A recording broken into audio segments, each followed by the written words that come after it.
Nomination ਹੋਣੀ ਸੀਗੀ ਉਦੋਂ ਤੱਕ 1235 ਵਾਰਡਾਂ ਦੇ ਵਿੱਚ ਸਿੰਬਲ ਦੇ ਉੱਪਰ ਭਾਰਤੀ ਜਨਤਾ ਉਹਨੂੰ ਅਵੇਲ ਕਰਨ ਦੇ ਵਿੱਚ ਫੇਲ ਸਾਬਤ ਹੋਈ ਹੈ, ਕਿਉਂਕਿ ਕੁਛ ਨਾ ਕੁਛ ਹਿੱਸਾ ਜਿਹੜਾ ਹੈਗਾ ਉਹ ਪੰਜਾਬ ਸਰਕਾਰ ਦਾ ਉਹਦੇ ਵਿੱਚ ਪੈਣਾ ਹੁੰਦਾ। ਪਰ ਇਹ ਸਰਕਾਰ ਜਿਹੜੀ ਹੈ ਨਕੰਮੀ ਰਹੀ ਹੈ। ਨਾ ਤਾਂ ਆਪਣੀ ਦੀ ਗੱਲ ਹੋਵੇ, ਤਰਨਤਾਰਨ ਦਾ ਮਾਮਲਾ ਹੈ, ਫਿਰੋਜ਼ਪੁਰ ਦਾ ਮਾਮਲਾ ਹੈ, ਅਨੇਕ ਐਸੀਆਂ ਜਗ੍ਹਾਵਾਂ ਹੈਗੀਆਂ, ਅਜਨਾਲਾ ਦੇ ਅੰਦਰ ਵੀ ਇਸੇ ਤਰ੍ਹਾਂ ਧੱਕਾ ਹੈਗਾ। ਵੈਰ ਨਹੀਂ ਹੈ, ਕੋਈ ਭੇਦਭਾਵ ਨਹੀਂ ਹੈ, ਸਾਡੇ ਆਪਣੇ ਨੇ, ਸਾਡੇ ਹਿੰਦੁਸਤਾਨੀ ਨੇ, ਸਾਡੇ ਦੇਸ਼ ਦਾ ਹਿੱਸਾ ਨੇ। ਦੇਖੋ ਉਹ ਸ਼੍ਰੋਮਣੀ ਅਕਾਲੀ ਦਲ ਦੇ ਸਾਰੇ ਰਾਜਨੀਤਿਕ ਨਾਲ ਪ੍ਰੇਰਿਤ ਬਿਆਨ ਨੇ। ਇਹ ਉਹੀ ਸ਼੍ਰੋਮਣੀ ਅਕਾਲੀ ਦਲ ਹੈ ਜਦੋਂ ਉਹ ਵੱਖ ਨਹੀਂ ਹੋਏ ਸੀਗੇ, ਉਹਨਾਂ ਨੇ ਦੱਬ ਕੇ ਇਹਨਾਂ ਕਾਨੂੰਨਾਂ ਦੀ ਵਕਾਲਤ ਕੀਤੀ ਹੈਗੀ ਹੈ। ਨਾਭਾ ਵਿੱਚ ਪੰਜਾਬ ਬੀਜੇਪੀ ਦੇ ਜਨਰਲ ਸੈਕਟਰੀ ਜੀਵਨ ਗੁਪਤਾ ਨੇ ਨਾਭਾ ਨਗਰ ਕੌਂਸਲ ਚੋਣ ਲੜ ਰਹੇ ਬੀਜੇਪੀ ਦੇ ਉਮੀਦਵਾਰਾਂ ਨਾਲ ਮੀਟਿੰਗ ਕਰਨ ਪੁੱਜੇ ਨੇ। ਇਸ ਮੌਕੇ ਜੀਵਨ ਗੁਪਤਾ ਨੇ ਪੰਜਾਬ ਸਰਕਾਰ ਅਤੇ ਅਕਾਲੀ ਦਲ ਤੇ ਸ਼ਬਦੀ ਵਾਰ ਕੀਤੇ ਨੇ। ਇਸ ਮੌਕੇ ਉਹਨਾਂ ਨਾਲ ਬੀਜੇਪੀ ਦੇ ਸਪੋਕਸਪਰਸਨ ਅਤੇ ਅਬਜ਼ਰਵਰ ਭੁਪੇਸ਼ ਅਗਰਵਾਲ ਮੌਜੂਦ ਸਨ। ਦੇ ਅੰਦਰ ਪਹਿਲੀ ਵਾਰ ਭਾਰਤੀ ਜਨਤਾ ਪਾਰਟੀ ਜਿਹੜੀ ਹੈਗੀ ਹੈ ਉਹ ਇਕੱਲੇ ਤੌਰ ਤੇ ਨਗਰ ਨਿਗਮ ਅਤੇ ਨਗਰ ਪਾਲਿਕਾ ਦੀਆਂ ਚੋਣਾਂ ਲੜਨ ਜਾ ਰਹੀ ਹੈ ਔਰ ਇਹਦੇ ਵਿੱਚ ਸਾਡੇ ਵਾਸਤੇ ਬੜੀ ਖੁਸ਼ੀ ਦੀ ਗੱਲ ਹੈ ਕਿ 8 ਨਗਰ ਨਿਗਮਾਂ ਦੇ ਵਿੱਚ ਔਰ A ਕਲਾਸ ਔਰ B ਕਲਾਸ ਕੈਟਾਗਰੀ ਦੀ ਮਿਊਨਿਸਪਲ ਕਮੇਟੀਆਂ ਦੇ ਅੰਦਰ ਕੁੱਲ 1630 ਵਾਰਡ ਬਣਦੇ ਨੇ। ਭਾਰਤੀ ਜਨਤਾ ਪਾਰਟੀ ਨੇ 3 ਤਰੀਕ ਤੱਕ ਜਦੋਂ ਪੇਪਰ ਨੋਮੀਨੇਸ਼ਨ ਹੋਣੀ ਸੀਗੀ ਉਦੋਂ ਤੱਕ 1235 ਵਾਰਡਾਂ ਦੇ ਵਿੱਚ ਸਿੰਬਲ ਦੇ ਉੱਪਰ ਭਾਰਤੀ ਜਨਤਾ ਪਾਰਟੀ ਦੇ ਉਮੀਦਵਾਰਾਂ ਨੇ ਪੇਪਰ ਫਾਈਲ ਕੀਤੇ ਸੀਗੇ। ਕੱਲ ਕੁਝ ਪੇਪਰ ਕਾਂਗਰਸ ਸਰਕਾਰ ਦੀ ਗੁੰਡਾਗਰਦੀ ਕਰਦਿਆਂ ਹੋਇਆਂ ਕਈ ਜਗ੍ਹਾ ਸਾਡੇ ਕੈਂਡੀਡੇਟਾਂ ਦੇ ਪੇਪਰ ਰੱਦ ਹੋਏ ਆ। ਸੋ ਅੱਜ ਸ਼ਾਮ ਤੱਕ ਅੰਕੜਾ ਕਲੀਅਰ ਹੋਏਗਾ।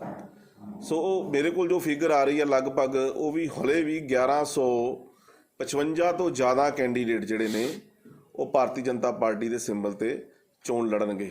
ਇਸ ਤੋਂ ਇਲਾਵਾ ਜਿਹੜੀਆਂ C ਕਲਾਸ ਦੀਆਂ ਕਮੇਟੀਆਂ ਨੇ ਔਰ ਨਗਰ ਪੰਚਾਇਤਾਂ ਨੇ ਉਹਦੇ ਵਿੱਚ ਵੀ ਭਾਰਤੀ ਜਨਤਾ ਪਾਰਟੀ ਦੇ ਅਸੀਂ ਕਿਉਂਕਿ ਉਹਨੂੰ ਐਗਜ਼ੈਂਪਟ ਕੀਤਾ ਸੀਗਾ ਕਿ ਉਹ ਸਾਡੇ ਕਾਰਜਕਰਤਾਵਾਂ ਦੀ ਮਰਜ਼ੀ ਹੈ, ਉਹ ਚਾਹੇ ਸਿੰਬਲ ਤੇ ਲੜ ਲੈਣ ਚਾਹੇ ਉਹ ਬਿਨਾਂ ਸਿੰਬਲ ਤੇ ਲੜਨ।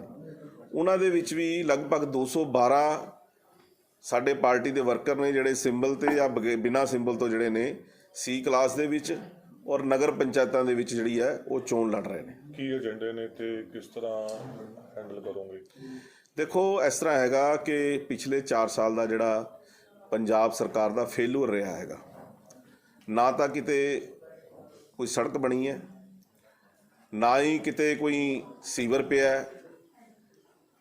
ਈਵਨ ਕਿ ਇੰਨੀਆਂ ਸਕੀਮਾਂ ਕੇਂਦਰ ਸਰਕਾਰ ਦੀਆਂ ਸਵੱਛ ਭਾਰਤ ਦੇ ਤਹਿਤ ਸਵੱਛ ਪਾਣੀ ਦੇਣ ਦੀ ਗੱਲ, ਬੜੀਆਂ ਐਸੀਆਂ ਸਕੀਮਾਂ ਕੇਂਦਰ ਸਰਕਾਰ ਦੀਆਂ ਵੀ ਸੀਗੀਆਂ ਜਿਹੜੀਆਂ ਇਹ ਪੰਜਾਬ ਦੀ ਸਰਕਾਰ ਉਹਨੂੰ ਅਵੇਲ ਕਰਨ ਦੇ ਵਿੱਚ ਫੇਲ ਸਾਬਤ ਹੋਈ ਹੈ, ਕਿਉਂਕਿ ਕੁਛ ਨਾ ਕੁਛ ਹਿੱਸਾ ਜਿਹੜਾ ਹੈਗਾ ਉਹ ਪੰਜਾਬ ਸਰਕਾਰ ਦਾ ਉਹਦੇ ਵਿੱਚ ਪੈਣਾ ਹੁੰਦਾ।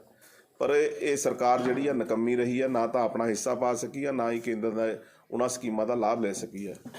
ਲੁਧਿਆਣੇ ਦੇ ਵਿੱਚ ਜਿਵੇਂ ਸਮਾਰਟ ਸਿਟੀ ਦੀ ਮੈਂ ਗੱਲ ਕਰਦਾ, ਇੱਕ ਐਗਜ਼ਾਮਪਲ ਦੇ ਰਿਹਾ। ਲੁਧਿਆਣਾ ਸਮਾਰਟ ਸਿਟੀ ਦੇ ਵਿੱਚ ਵੀ ਵੱਡੇ ਘਪਲੇ ਇਹਨਾਂ ਨੇ ਕੀਤੇ ਨੇ। ਉੱਥੇ ਜਿਹੜੇ ਫੰਡ ਵੀ ਆਏ ਆ ਉਹ ਫੰਡ ਜਿਹੜੇ ਨੇ ਇਹਨਾਂ ਨੇ ਉਹਦੀ ਦੁਰਵਰਤੋਂ ਕੀਤੀ ਹੈ। ਜਿੰਨਾ ਪੈਸਾ ਕੇਂਦਰ ਸਰਕਾਰ ਨੇ ਸਮਾਰਟ ਸਿਟੀ ਦੇ ਤਹਿਤ ਲੁਧਿਆਣਾ ਦੇ ਵਿੱਚ ਦਿੱਤਾ ਹੈਗਾ ਉਹ ਅਜੇ ਉਹ ਵੀ ਕੰਮ ਜਿਹੜੇ ਸਿਰੇ ਨਹੀਂ ਚੜ੍ਹ ਰਹੇ। ਉਹਦੇ ਪਿੱਛੇ ਕਾਰਨ ਕੀ ਹੈ ਕਿ ਪੰਜਾਬ ਸਰਕਾਰ ਉਹਦੇ ਵਿੱਚ ਆਪਣਾ ਸ਼ੇਅਰ ਨਹੀਂ ਪਾ ਰਹੀ, ਇਸ ਕਰਕੇ ਉਹ ਸਿਰੇ ਨਹੀਂ ਚੜ੍ਹ ਰਹੀ। ਸੋ ਮੇਰੇ ਕਹਿਣ ਦੀ ਗੱਲ ਇਹ ਹੈ ਕਿ 4 ਸਾਲ ਦਾ ਜਿਹੜਾ ਕਾਂਗਰਸ ਦਾ ਪ੍ਰਸ਼ਾਸਨ ਰਿਹਾ ਸਰਕਾਰ ਦਾ, ਉਹ ਕੇਵਲ ਪੰਜਾਬ ਦੀ ਜਨਤਾ ਨੂੰ ਲੁੱਟਣਾ, ਕਿਉਂਕਿ ਸਰਕਾਰ ਜਿਹੜੀ ਬਣੀ ਸੀਗੀ ਉਹ ਝੂਠ ਦੇ ਆਧਾਰ ਤੇ ਬਣੀ ਸੀ, ਪੰਜਾਬੀਆਂ ਨੂੰ ਗੁੰਮਰਾਹ ਕਰਕੇ ਬਣੀ ਸੀ। ਔਰ ਅੱਜ 4 ਸਾਲ ਬਾਅਦ ਜਦੋਂ ਮਿਊਨਿਸਪਲ ਕਮੇਟੀਆਂ ਦੀਆਂ ਚੋਣਾਂ, ਸਥਾਨੀय ਨਗਰ ਪਾਲਿਕਾ ਦੀਆਂ ਚੋਣਾਂ ਦੇ ਵਿੱਚ ਜਾਣਾ ਪੈ ਰਿਹਾ ਹੈ ਪੰਜਾਬ ਗੌਰਮੈਂਟ ਨੂੰ, ਤੇ ਉਹ ਪੰਜਾਬੀਆਂ ਨੂੰ ਫੇਰ ਇੱਕ ਵਾਰੀ ਗੁੰਮਰਾਹ ਕਰਨ ਦਾ ਕੰਮ ਕਰ ਰਹੀ ਹੈ। ਸਾਡਾ ਜਿਹੜਾ ਏਜੰਡਾ ਹੈਗਾ, ਅਸੀਂ ਜਿੱਥੇ ਜਿੱਥੇ ਵੀ ਸਾਡੀਆਂ ਮਿਊਨਿਸਪਲ ਕਮੇਟੀਆਂ ਬਣਨਗੀਆਂ ਉੱਥੇ ਸਾਡਾ ਪ੍ਰਾਇਓਰਟੀ ਤੇ, ਕਿਉਂਕਿ ਉੱਥੇ ਦੀਆਂ ਜਿਹੜੀਆਂ ਸਥਾਨਕ ਸਮੱਸਿਆਵਾਂ ਹੈਗੀਆਂ, ਚਾਹੇ ਉਹ ਪਾਣੀ ਦੀ ਗੱਲ ਹੈ, ਸਾਫ਼ ਪਾਣੀ ਦੇਣ ਦੀ ਗੱਲ ਹੈ, ਚਾਹੇ ਉਹ ਸੀਵਰ ਬਣਾਉਣ ਦੀ ਗੱਲ ਹੈ, ਚਾਹੇ ਉਹ ਨਾਲੀਆਂ ਜਿਹੜੀਆਂ ਹੈ ਉਹਦੀ ਜਗ੍ਹਾ ਸੀਵਰ ਪਾਉਣ ਦੀ ਗੱਲ ਹੈ, ਚਾਹੇ ਹੋਰ ਜਿਹੜੇ ਸਥਾਨਕ ਮੁੱਦੇ ਨੇ, ਉਹਨਾਂ ਮੁੱਦਿਆਂ ਦੇ ਆਧਾਰ ਤੇ ਅਸੀਂ ਚੋਣਾਂ ਲੜਨੀਆਂ ਹੈਗੀਆਂ। ਔਰ ਸਾਡੇ ਕੈਂਡੀਡੇਟ ਕੱਲ੍ਹ ਤੋਂ ਆਪਣਾ ਜਿਹੜਾ ਹੈ ਪ੍ਰਚਾਰ ਸ਼ੁਰੂ ਕਰ ਦੇਣਗੇ। ਕਿਸਾਨੀ ਮੁੱਦਾ ਕਿਤੇ ਨਾ ਕਿਤੇ ਲੱਗਦਾ ਤੁਹਾਨੂੰ ਵੀ ਇਫੈਕਟ ਕਰੇਗਾ ਪੰਜਾਬ 'ਚ? ਦੇਖੋ ਇਹ ਪਹਿਲੇ ਦਿਨ ਤੋਂ ਅਸੀਂ ਬਾਰ-ਬਾਰ ਇਹ ਗੱਲ ਕਹਿ ਰਹੇ ਹਾਂ ਕਿ ਪੰਜਾਬ ਦੇ ਕਿਸਾਨਾਂ ਨੂੰ ਗੁੰਮਰਾਹ ਕੀਤਾ ਗਿਆ ਹੈਗਾ। ਬਾਰ-ਬਾਰ ਅਸੀਂ ਇਹ ਗੱਲ ਕਹਿ ਰਹੇ ਹਾਂ। ਜਿੱਥੋਂ ਤੱਕ ਇਹ ਕਾਨੂੰਨਾਂ ਦੀ ਗੱਲ ਹੈਗੀ ਹੈ, ਇਹ ਕਾਨੂੰਨਾਂ ਨੂੰ ਕਿਸਾਨਾਂ ਨੇ ਵੀ ਪੜ੍ਹਿਆ ਹੋਣਾ। ਮੈਂ ਇਸ ਗੱਲ ਨਾਲ ਨਹੀਂ ਪੈਂਦਾ ਕਿ ਕਿਸਾਨਾਂ ਨੇ ਨਹੀਂ ਪੜ੍ਹਿਆ ਹੋਣਾ। ਇਹਦੇ ਵਿੱਚ ਕਿਸਾਨ ਦੇ ਵਿਰੋਧ ਦੀ ਕੋਈ ਗੱਲ ਨਹੀਂ ਹੈਗੀ। ਫਿਰ ਵੀ ਅਸੀਂ ਬਾਰ-ਬਾਰ ਕੇਂਦਰ ਸਰਕਾਰ ਨੂੰ ਇਹਦੇ ਬਾਰੇ ਬੇਨਤੀ ਕਰਦੇ ਰਹੇ ਹਾਂ, ਕਹਿੰਦੇ ਵੀ ਰਹੇ ਹਾਂ ਕਿ ਇਹ ਸਮੱਸਿਆ ਨੂੰ ਮਿਲ ਬੈਠ ਕੇ ਸੁਲਝਾਉਣਾ ਚਾਹੀਦਾ ਹੈ।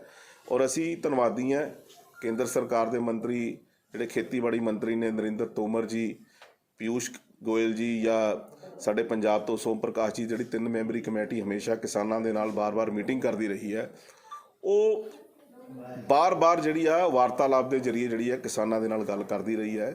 ਔਰ ਜਿਹੜੇ ਉਹਨਾਂ ਦੇ ਬਾਰ-ਬਾਰ ਅਸੀਂ ਵੀ ਗੱਲ ਕਹਿੰਦੇ ਰਹੇ ਹਾਂ, ਔਰ ਕੇਂਦਰ ਸਰਕਾਰ ਦੇ ਮੰਤਰੀ ਵੀ ਇਹ ਗੱਲ ਕਹਿੰਦੇ ਰਹੇ ਹਾਂ ਕਿ ਜਿਹੜੇ ਉਹ ਖਦਸ਼ੇ ਨੇ ਬੈਠ ਕੇ ਟੇਬਲ 'ਤੇ ਅਸੀਂ ਹੱਲ ਕਰਨ ਨੂੰ ਤਿਆਰ ਹੈ, ਉਹ ਸਾਡੇ ਨਾਲ ਟੇਬਲ 'ਤੇ ਬੈਠਣ। ਪਰ ਕਿਸਾਨਾਂ ਦੀ ਇੱਕ ਜਿੱਦ ਰਹੀ ਹੈ, ਯੂਨੀਅਨਾਂ ਦੀ, ਕਿ ਨਹੀਂ ਜੀ ਇਹ ਤਿੰਨੇ ਕਾਨੂੰਨ ਖਤਮ ਹੋਣੇ ਚਾਹੀਦੇ ਆ। ਹਾਲਾਂਕਿ ਜਿਹੜਾ ਜਿਹੜੀ ਮੀਟਿੰਗ ਹੋਈ ਸੀ, ਜਿਹਦੇ ਤੋਂ ਬਾਅਦ ਅੱਜ ਕੋਈ ਮੀਟਿੰਗ ਨਹੀਂ ਹੋਈ, ਉਹਦੇ ਵਿੱਚ ਵੀ ਇੱਕ ਬੜਾ ਵਧੀਆ ਜਿਹੜਾ ਸੁਝਾਅ ਸੀ, ਪ੍ਰਸਤਾਵ ਸੀ ਕੇਂਦਰ ਸਰਕਾਰ ਵੱਲੋਂ ਆਇਆ ਹੈ ਕਿ ਇਹਨਾਂ ਕਾਨੂੰਨਾਂ ਨੂੰ 1.5 ਤੋਂ 2 ਸਾਲ ਲਈ ਅਸੀਂ ਸਸਪੈਂਡ ਕਰ ਦਿੰਦੇ ਹਾਂ। ਔਰ ਇਨ ਬਿਟਵੀਨ ਜਿਹੜੀ ਕਮੇਟੀ ਉਹ ਕਹਿਣਗੇ ਅਸੀਂ ਉਹ ਕਮੇਟੀ ਬਣਾਉਣ ਨੂੰ ਵੀ ਤਿਆਰ ਹੈ। ਤੇ ਫਿਰ ਮੈਨੂੰ ਇਹ ਗੱਲ ਸਮਝ ਨਹੀਂ ਆ ਰਹੀ ਕਿ ਇਹ ਅੰਦੋਲਨ ਕਿਸਾਨ ਭਰਾ ਕਿਉਂ ਨਹੀਂ ਕੈਂਸਲ ਕਰ ਰਹੇ। ਉਹਨਾਂ ਨੂੰ ਵਾਪਸ ਪੰਜਾਬ ਆਉਣਾ ਚਾਹੀਦਾ ਹੈ। ਸਾਡੇ ਪੰਜਾਬ ਦਾ ਬੜਾ ਨੁਕਸਾਨ ਹੋ ਰਿਹਾ ਹੈਗਾ। ਸੋ ਇਹ ਗੱਲ ਉਹਨਾਂ ਨੂੰ ਮੰਨਣੀ ਚਾਹੀਦੀ ਹੈਗੀ ਹੈ।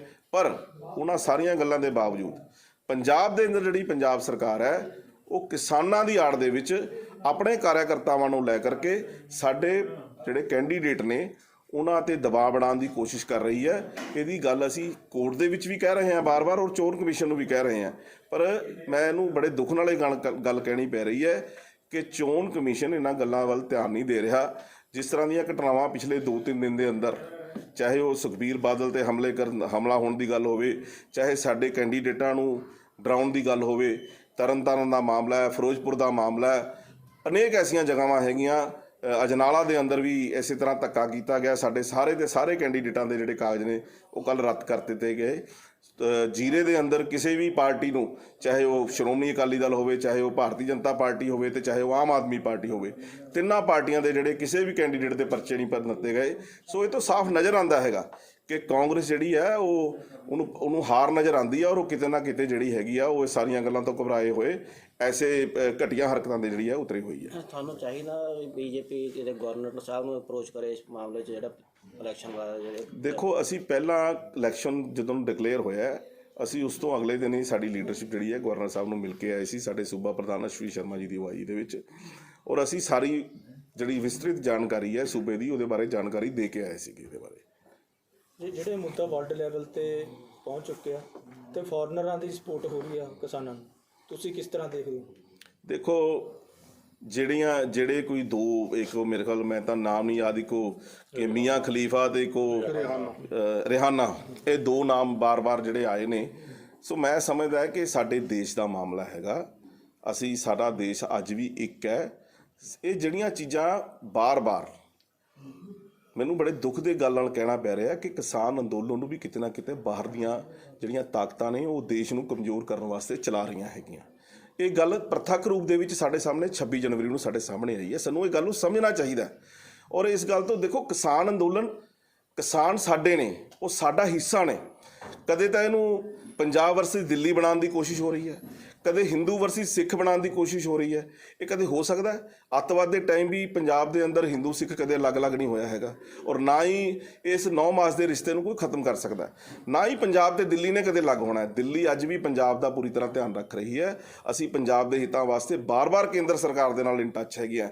ਪਰ ਮੈਨੂੰ ਬੜੇ ਦੁੱਖ ਨਾਲ ਇਹ ਗੱਲ ਕਹਿਣੀ ਪੈ ਰਹੀ ਹੈ ਕਿ ਕੁਝ ਮੁੱਠੀ ਭਰ ਲੋਕ ਜਿਹੜੇ ਨੇ ਉਹ ਪੰਜਾਬ ਦੇ ਮਾਹੌਲ ਨੂੰ ਖਰਾਬ ਕਰਨਾ ਚਾਹੁੰਦੇ ਨੇ। ਸਾਨੂੰ ਸਾਰਿਆਂ ਤੋਂ ਇਹ ਤੋਂ ਅਵੇਅਰ ਰਹਿਣਾ ਚਾਹੀਦਾ ਹੈਗਾ। ਜਿਹੜਾ ਬਾਰਡਰਾਂ ਤੇ ਕੰਡਿਆਲੀ ਤਾਰ ਤੇ ਕੰਕਰੀਟ ਪੱਕੀ ਲੱਤ, ਜਿਵੇਂ ਭਾਰਤ ਪਾਕਿਸਤਾਨ ਦਾ ਬਾਰਡਰ ਹੁੰਦਾ ਗਾ, ਇਹ ਕਰਨ ਦੀ ਲੋੜ ਹੈਗੀ ਸੀ? ਦੇਖੋ, ਇਸ ਤਰ੍ਹਾਂ ਹੈ ਕਿ 26 ਤਰੀਕ ਦਾ ਜਿਹੜਾ ਵਾਕਾ ਹੋਇਆ, 26 ਜਨਵਰੀ ਦਾ, ਉਹ ਬੜਾ ਮੰਦਭਾਗਾ ਹੋਇਆ ਹੈਗਾ। ਉਹਨੂੰ ਇਹ ਸਾਰੀਆਂ ਚੀਜ਼ਾਂ ਨੂੰ ਧਿਆਨ 'ਚ ਰੱਖਦੇ ਹੋਏ, ਕਿਉਂਕਿ ਸ਼ਰਾਰਤੀ ਅਨਸਰ ਕੌਣ ਵਿੱਚ ਹੈਗਾ ਇਹਦੇ ਬਾਰੇ ਦੇਖੋ ਨਾ। ਅੱਜ 26 ਤਰੀਕ ਜਿੱਦਣ ਇਹ ਵਾਕਾ ਹੋਇਆ, ਸਾਰੇ ਕਿਸਾਨ ਯੂਨੀਅਨ ਨੇ ਵੀ ਇਹ ਗੱਲ ਕਹੀ ਕਿ ਜੀ ਇਹ ਸਾਡੇ 'ਚ ਸ਼ਰਾਰਤੀ ਅਨਸਰ ਘੁਸ ਗਏ ਸੀਗੇ। ਤੇ ਮੈਂ ਸਮਝਦਾ ਕਿ ਜੇ ਉਹ ਸ਼ਰਾਰਤੀ ਅਨਸਰ ਘੁਸ ਗਏ ਸੀਗੇ ਤੇ ਜਦੋਂ ਕਿਸਾਨ ਭਰਾ ਇੱਕ ਜਗ੍ਹਾ ਬੈਠ ਕੇ ਧਰਨਾ ਲਗਾ ਰਹੇ ਨੇ ਤੇ ਠੀਕ ਹੈ, ਉਹਨਾਂ ਨੇ ਕਿਹੜਾ ਕਿਤੇ ਮੂਵ ਕਰਨਾ ਹੈ। ਇਹ ਜੇ ਕੋਈ ਸਖਤੀ ਕਰਦੀ ਹੈ ਕੇਂਦਰ ਦੀ ਸਰਕਾਰ, ਉਹ ਉੱਥੇ ਦੇ ਮਾਹੌਲ ਨੂੰ ਠੀਕ ਰੱਖਣ ਵਾਸਤੇ ਕਰਦੀ ਹੈ। ਉਹਨਾਂ ਦਾ ਕਿਸੇ ਤਰ੍ਹਾਂ ਦਾ ਕਿਸੇ ਵਿਅਕਤੀ ਵਿਸ਼ੇਸ਼ ਨਾਲ ਜਾਂ ਕਿਸਾਨ ਵੀਰਾਂ ਨਾਲ ਕਿਸੇ ਤਰ੍ਹਾਂ ਦਾ ਵੀ ਕੋਈ ਉਹ ਨਹੀਂ ਹੈਗਾ, ਵੈਰ ਨਹੀਂ ਹੈ, ਕੋਈ ਭੇਦਭਾਵ ਨਹੀਂ ਹੈ। ਸਾਡੇ ਆਪਣੇ ਨੇ, ਸਾਡੇ ਹਿੰਦੁਸਤਾਨੀ ਨੇ, ਸਾਡੇ ਦੇਸ਼ ਦਾ ਹਿੱਸਾ ਨੇ। ਪਿੰਡਾਂ 'ਚ ਜ਼ਿਆਦਾ ਵਿਰੋਧ ਹੋ ਰਿਹਾ, ਤੁਹਾਨੂੰ ਲੱਗਦਾ ਵੀ 2022 'ਚ ਕਾਫੀ ਨੁਕਸਾਨ ਝੱਲਣਾ ਪੈ ਰਿਹਾ ਹੋ ਸਕਦਾ ਗਾ ਚੋਣਾਂ 'ਚ? ਨਹੀਂ, ਦੇਖੋ ਜਿਹੜਾ ਪਿੰਡਾਂ ਵਾਲਾ ਮਾਮਲਾ, ਮੈਂ ਬਾਰ-ਬਾਰ ਇਹ ਗੱਲ ਤੁਹਾਨੂੰ ਕਹਿਣੀ ਚਾਹ ਰਿਹਾ ਕਿ ਜਿਹੜੀ ਪੰਜਾਬ ਦੀ ਸਰਕਾਰ ਹੈ, ਪੰਜਾਬ ਦੀ ਸਰਕਾਰ ਨੇ ਇੱਕ ਮਾਹੌਲ ਬੀਜੇਪੀ ਦੇ ਖਿਲਾਫ ਪੂਰੇ ਪੰਜਾਬ 'ਚ ਪੈਦਾ ਕੀਤਾ। ਉਹਦੇ ਪਿੱਛੇ ਕਾਰਨ ਕੀ ਸੀਗਾ? ਬੀਜੇਪੀ ਦੀ ਲੋਕਪ੍ਰਿਯਤਾ ਵਧ ਰਹੀ ਸੀ, ਮੋਦੀ ਜੀ ਦੀ ਲੋਕਪ੍ਰਿਯਤਾ ਪੰਜਾਬ ਦੇ ਅੰਦਰ ਵਧ ਰਹੀ ਸੀ। ਜਿਸ ਢੰਗ ਨਾਲ ਪੰਜਾਬ ਦੇ ਵਾਸਤੇ, ਪੰਜਾਬੀਆਂ ਦੇ ਵਾਸਤੇ ਮੋਦੀ ਸਰਕਾਰ ਨੇ ਕੰਮ ਕੀਤਾ, ਚਾਹੇ ਸ਼੍ਰੀ ਕਰਤਾਰਪੁਰ ਸਾਹਿਬ ਦਾ ਲਾਂਘਾ ਖੋਲ੍ਹਣ ਦੀ ਗੱਲ ਹੋਵੇ, ਚਾਹੇ 84 ਦੇ ਅੰਦਰ ਜਿਹੜੇ ਦੰਗਾਈ ਸੀਗੇ ਉਹਨਾਂ ਨੂੰ ਸਜ਼ਾ ਦਿਵਾਉਣ ਦੀ ਗੱਲ ਹੋਵੇ, ਚਾਹੇ ਸ਼੍ਰੀ ਗੁਰੂ ਤੇਗ ਬਹਾਦਰ ਸਾਹਿਬ ਦਾ 400 ਸਾਲਾ ਜਨਮ ਦਿਨ ਮਨਾਉਣ ਦੀ ਗੱਲ ਹੋਵੇ, ਚਾਹੇ ਜਿਹੜੇ ਸਾਡੇ ਬੜੇ ਪੁਰਾਣੇ ਇੱਕ ਸੂਚੀ, ਕਾਲੀ ਸੂਚੀ ਸੀਗੀ, ਸਾਡੇ ਪੰਜਾਬੀ ਕਾਫੀ ਭਰਾ 25-30 ਸਾਲ ਪਹਿਲਾਂ ਉਹਨਾਂ ਨੇ ਸ਼ਰਨ ਲੱਤੀ ਸੀਗੀ ਵਿਦੇਸ਼ਾਂ ਦੇ ਅੰਦਰ, ਉਹਨਾਂ ਦੇ ਪਾਸਪੋਰਟ ਰੱਦ ਸੀਗੇ, ਉਹਨਾਂ ਦੇ ਪਾਸਪੋਰਟ ਬਹਾਲ ਕਰਾਉਣ ਦੀ ਗੱਲ ਹੋਵੇ। ਇਹ ਚੀਜ਼ਾਂ ਜਿਹੜੀਆਂ ਪੰਜਾਬ ਦੇ ਲੋਕਾਂ ਦੇ ਵਿੱਚ, ਮਨਾਂ ਦੇ ਵਿੱਚ ਮੋਦੀ ਜੀ ਦੇ ਪ੍ਰਤੀ ਅੱਛਾ ਭਾਵ ਪੈਦਾ ਕਰ ਰਹੀਆਂ ਸੀਗੀਆਂ। ਸੋ ਕਾਂਗਰਸ ਨੂੰ ਇਸ ਗੱਲ ਦਾ ਡਰ ਲੱਗਿਆ ਕਿ ਕਿਤੇ 2022 ਦੇ ਵਿੱਚ ਬੀਜੇਪੀ ਨਾ ਆਵੇ। ਸੋ ਉਹਨੂੰ ਇਸ ਕਿਸਾਨ ਅੰਦੋਲਨ ਦੀ ਆੜ ਦੇ ਵਿੱਚ ਇੱਕ ਬੜਾ ਉਹਦੇ ਹੱਥ 'ਚ ਇੱਕ ਉਹ ਲੱਗ ਗਿਆ, ਜਿਵੇਂ ਕਹਿੰਦੇ ਹੁੰਦੇ ਨੇ ਕਿ ਹਲਦੀ ਦੀ ਗੱਠੀ, ਤੇ ਉਹਦੇ ਨਾਲ ਉਹਨੇ ਪੰਜਾਬ ਦੇ ਪੂਰੇ ਮਾਹੌਲ ਨੂੰ ਖਰਾਬ ਕਰਨ ਦੀ ਕੋਸ਼ਿਸ਼ ਕੀਤੀ ਹੈ। ਪਰ ਮੈਂ ਸਮਝਦਾ ਕਿ ਅੰਤ ਜਿਹੜਾ ਹੈ ਉਹ ਸੱਚਾਈ ਦੀ ਜਿੱਤ ਹੋਣੀ ਹੈ। ਜਿਹੜਾ ਸੱਚਾ ਉਹਨੇ ਜਿੱਤਣਾ ਹੈਗਾ। ਔਰ ਪੰਜਾਬ ਦੇ ਅੰਦਰ ਇਸ ਗੱਲ ਨੂੰ ਲੋਕ ਸਮਝਣਗੇ ਕਿ ਜਿੱਦਾਂ ਜਿਹੜਾ ਇਹ ਕਾਨੂੰਨ ਨੇ, ਇਹ ਕਾਨੂੰਨ ਕਿਸਾਨ ਦੇ ਹਿੱਤ ਦੇ ਕਾਨੂੰਨ ਨੇ। ਸਾਨੂੰ ਇਹਦੀ ਜ਼ਰੂਰਤ ਅੱਜ ਸਾਨੂੰ ਇਹ ਗੱਲ ਸਮਝਣੀ ਚਾਹੀਦੀ ਹੈ ਕਿ ਅੱਜ ਇਹਦਾ ਕੀ ਅਸਰ ਹੈ, ਨਹੀਂ ਹੈ 5 ਸਾਲ ਬਾਅਦ ਇਹਦੀ ਜ਼ਰੂਰਤ ਹੈ ਇਹਨਾਂ ਕਾਨੂੰਨਾਂ ਦੀ। ਸਾਨੂੰ ਸਾਡੇ ਪੰਜਾਬ ਦਾ ਪਾਣੀ 500 ਫੁੱਟ ਤੇ ਚਲਾ ਗਿਆ, ਇਕੱਲੇ ਝੋਨੇ ਨਾਲ ਪੰਜਾਬ ਨੇ ਸਰਵਾਈਵ ਨਹੀਂ ਕਰਨਾ ਹੈਗਾ। ਇਹ ਗੱਲਾਂ ਸਾਨੂੰ ਸਮਝਣ ਦੀ ਜ਼ਰੂਰਤ ਹੈਗੀ ਹੈ ਔਰ ਉਹਦੇ ਵਾਸਤੇ ਇਸ ਕਾਨੂੰਨਾਂ ਦਾ ਆਉਣਾ ਬੜਾ ਜ਼ਰੂਰੀ ਹੈਗਾ।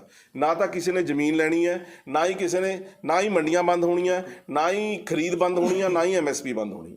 ਲਾਸਟ ਸਵਾਲ, ਜਿਹੜਾ ਪੰਜਾਬ 'ਚ ਬੇਅਦਬੀ ਹੋਈ ਸੀ ਉਹਦਾ ਕੇਸ ਕੇਂਦਰ ਨੂੰ ਦਿੱਤਾ ਤੇ CBI ਕੋਲ, ਤੇ ਹੁਣ ਪੰਜਾਬ ਪੁਲਿਸ 'ਚ ਆ ਗਿਆ। ਹਰਸਿਮਰਤ ਨੇ ਕਿਹਾ ਵੀ ਕੈਪਟਨ ਸਰਕਾਰ ਕੇਂਦਰ ਸਰਕਾਰ ਨਾਲ ਮਿਲਿਆ ਹੋਇਆ, ਤਾਂ ਕਰਕੇ ਇੱਧਰ ਉਹ ਕਰਵਾਇਆ। ਦੇਖੋ, ਜਿਹੜਾ ਬੇਅਦਬੀ ਵਾਲਾ ਮਾਮਲਾ ਹੈ ਇਹ ਧਰਮ ਨਾਲ ਜੁੜਿਆ ਹੋਇਆ ਮਾਮਲਾ ਹੈਗਾ ਔਰ ਅਸੀਂ ਸਾਰੇ ਪੰਜਾਬੀ ਜਿਹੜੇ ਹਮੇਸ਼ਾ ਧਰਮ ਦਾ ਸਤਿਕਾਰ ਕਰਦੇ ਹਾਂ। ਜਿਹੜੀ ਵੀ ਦੋਸ਼ੀ ਹੈ ਉਹਨਾਂ ਨੂੰ ਸਜ਼ਾ ਮਿਲਣੀ ਹੈਗੀ ਹੈ। ਇਹਦੇ ਪਿੱਛੇ ਰਾਜਨੀਤੀ ਵਾਲੀ ਕੋਈ ਗੱਲ ਨਹੀਂ ਹੈਗੀ। ਜਿਹੜੇ ਦੋਸ਼ੀ ਉਹਨਾਂ ਨੂੰ ਸਜ਼ਾ ਮਿਲਣੀ ਚਾਹੀਦੀ ਹੈ, ਚਾਹੇ ਕੋਈ ਵੀ ਦੋਸ਼ੀ ਹੈ। ਬਸ ਮੇਰਾ ਇਹ ਤੇ ਇੰਨਾ ਕਹਿਣਾ। ਹਰਸਿਮਰਤ ਬਾਦਲ ਨੇ ਪਹਿਲਾਂ ਕਿਉਂ ਨਹੀਂ ਕਿਹਾ ਹੈਗਾ, ਤੇ ਹੁਣ ਤੁਹਾਨੂੰ ਲੱਗਦਾ ਵੀ ਵੱਖ ਹੋ ਕੇ ਵੀ ਇਸ ਤਰ੍ਹਾਂ? ਦੇਖੋ, ਉਹ ਸ਼੍ਰੋਮਣੀ ਅਕਾਲੀ ਦਲ ਦੇ ਸਾਰੇ ਰਾਜਨੀਤਿਕ ਨਾਲ ਪ੍ਰੇਰਿਤ ਬਿਆਨ ਨੇ। ਇਹ ਉਹੀ ਸ਼੍ਰੋਮਣੀ ਅਕਾਲੀ ਦਲ ਹੈ ਜਦੋਂ ਉਹ ਵੱਖ ਨਹੀਂ ਹੋਏ ਸੀਗੇ, ਉਹਨਾਂ ਨੇ ਦੱਬ ਕੇ ਇਹਨਾਂ ਕਾਨੂੰਨਾਂ ਦੀ ਵਕਾਲਤ ਕੀਤੀ ਹੈਗੀ ਹੈ। ਜਦੋਂ ਉਹ ਅਲੱਗ ਹੋ ਗਏ ਫਿਰ ਉਹ ਕਾਨੂੰਨਾਂ ਦੇ ਖਿਲਾਫ ਬੋਲਣ ਲੱਗ ਗਏ। ਸੋ ਮੈਂ ਸਮਝਦਾ ਵੀ ਕੋਈ ਵੀ ਪੋਲੀਟੀਕਲ ਪਾਰਟੀ ਹੈ, ਚਾਹੇ ਉਹ ਇਸ ਗੱਲ ਨਾਲ ਜੁੜਿਆ ਹੋਇਆ ਵਿਸ਼ਾ ਹੈਗਾ ਕਿ ਬੇਅਦਬੀ ਦੇ ਵਿੱਚ ਕੌਣ ਦੋਸ਼ੀ ਨੇ, ਚਾਹੇ ਇਸ ਗੱਲ ਦਾ ਮੁੱਦਾ ਹੈਗਾ ਕਿ ਕਿਸਾਨਾਂ ਦੇ ਨਾਲ ਜਿਹੜੇ ਕਾਨੂੰਨ 3 ਬਣਾਏ ਗਏ ਨੇ, ਖੇਤੀ ਕਾਨੂੰਨ, ਇਹ ਹੱਕ ਦੇ ਨੇ ਜਾਂ ਫਾਇਦੇ ਦੇ ਨੇ। ਘੱਟੋ ਘੱਟ ਅਸੀਂ ਇੱਕ ਸਟੈਂਡ 'ਤੇ ਤਾਂ ਖੜੀਏ ਨਾ। ਸੋ ਉਹਨਾਂ ਨੂੰ ਆਪਣੇ ਸਟੈਂਡ 'ਤੇ ਖੜੇ ਰਹਿਣਾ ਚਾਹੀਦਾ ਹੈ। ਧੰਨਵਾਦ ਜੀ।